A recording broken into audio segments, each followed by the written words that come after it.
تو کیسے ماں باپ کو اولاد کے سہارے کی ضرورت پڑتی ہے؟ اب خود بتاؤ، 70-80 سال کے جب ماں باپ ہو جائیں تو بوڑھے ہو جاتے ہیں، انہیں سہارے کی ضرورت ہوتی ہے اولاد کی۔ غوث اعظم کی والدہ نے یہ نہیں کہا میرے لال اب تو مجھے چھوڑ کے جا رہا ہے جب مجھے تیرے سہارے کی ضرورت ہے۔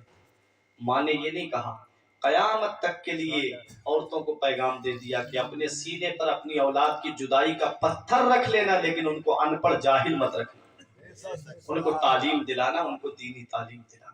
یہ غوث اعظم ہے۔ ماں نے یہ نہیں کہا میرے لال تو میری قربانیاں بھول گیا، میرے احسانات بھول گیا، میں نے کتنی تیرے واسطے قربانیاں دی ہیں وہ ساری قربانیاں تو نے بھلا دی، یہ نہیں کہا، کیونکہ حدیث پاک میں آتا ہے مدینے والے مصطفیٰ فرماتے ہیں 3 احسان ماں کے ایسے ہیں کہ اولاد پوری زندگی ماں کی خدمت کرے تب بھی ان احسانوں کا بدلہ نہیں چکا سکتی۔ سب سے پہلا احسان یہ ہے کہ وہ 9 مہینے اپنے شکم میں رکھتی ہے۔ کتنی پریشانیوں کا سامنا کرنا پڑتا ہے، کتنی دقتوں کا سامنا کرنا پڑتا ہے، کتنی پریشانیاں اس کو جھیلنی پڑتی ہے۔ اے پیارے مسلمانوں، آج وہ اولاد ماں باپ کی ان قربانیوں کو کیا جانے کہ جسے آج وقت نہیں ملتا ماں باپ سے بات کرنے کا، جسے ٹائم نہیں ملتا ماں باپ سے بات کرنے کا۔ اتنا یاد رکھنا پیارے مسلمانوں، آج جن ماں باپ کی قربانیاں تم بھول گئے، آج ماں باپ کی تم نے قربانیوں کو جو فراموش کر دیا ہے، ایک دن آئے گا کہ تمہاری اولاد تمہاری قربانیوں کو بھول جائے گی، تمہاری اولاد تمہاری محنتوں کو فراموش کر دے گی۔ ماں باپ کتنی بڑی اللہ کی نعمت ہے۔ نبی نے فرمایا ہے کہ ماں کے 3 احسان ایسے ہیں کہ اولاد پوری زندگی ماں کی خدمت کرے تب بھی ان احسانوں کا بدلہ نہیں چکا سکتی۔ سب سے پہلا احسان یہ ہے کہ وہ 9 مہینے اپنے شکم میں رکھتی ہے۔ عمر فاروق اعظم کے پاس میں ایک بڑھیا نے آ کے شکایت کی، حضور میرا بیٹا مجھے بہت ستاتا ہے، سمجھتا نہیں ہے۔ آپ نے اس کے بیٹے کو بلایا اور تھوڑا وزنی پتھر اس کے پیٹ پہ باندھ کے کہا، خبردار اگر یہ پتھر تیرے پیٹ سے ہٹ گیا۔ وہ شام کو گھر گیا، کھانا کھانا دشوار ہو گیا، شام کو لیٹے تو سانس دبنے لگے پتھر کے وزن کی وجہ سے۔ ماں سے کہتا ہے صبح کو امی میں تجھ سے معافی مانگتا ہوں، یہ پتھر میرا پیٹ سے ہٹوا دے۔ ماں تو ماں ہوتی ہے، اولاد کتنے بھی ظلم کیوں نہ کرے ماں اپنی اولاد کو معاف فرما دیتی ہے۔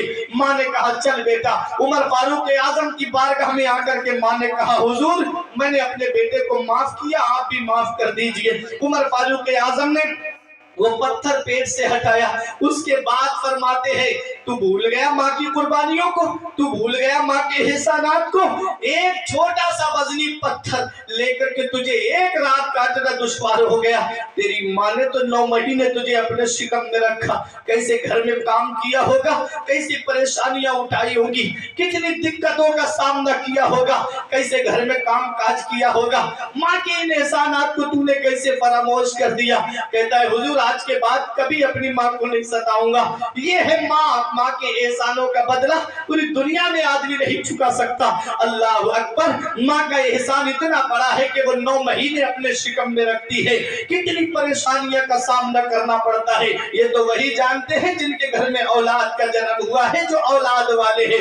جب بچہ ماں کے شکم میں ہوتا ہے تو کبھی عورت کا بی پی تیز ہو جاتا ہے، کبھی بی پی لو ہو جاتا ہے، کبھی پانی کی کمی تو کبھی خون کی کمی، کبھی بخار تیز، کبھی بخار کا آنا، کبھی کمزوری کا آنا، کبھی پنڈلیوں میں درد، کبھی کمر میں درد، کبھی تلووں میں جلن، اتنی پریشانیوں کا سامنا کرنا پڑتا ہے۔ لیکن ماں تو ماں ہوتی ہے، جب اولاد کو جنم دیتی ہے، جب اولاد کو برابر میں لا کر کے لٹایا جاتا ہے، جب ماں اپنے بیٹے کو دیکھتی ہے ساری پریشانیاں بھول جاتی ہے، ساری تکلیفیں بھول جاتی ہے، ساری کلفتیں بھول جاتی ہے۔ میرا بیٹا سلامت ہے تو مجھے کوئی تکلیف نہیں، میرا لال سلامت ہے تو مجھے کوئی پریشانی نہیں۔ یہ ماں ہے، ماں پیارے مسلمانوں۔ پہلا احسان ماں کا یہ ہے کہ وہ 9 مہینے اپنے شکم میں رکھتی ہے۔ نبی فرماتے ہیں دوسرا احسان ماں کا یہ ہے کہ وہ اولاد کو جنم دیتی ہے۔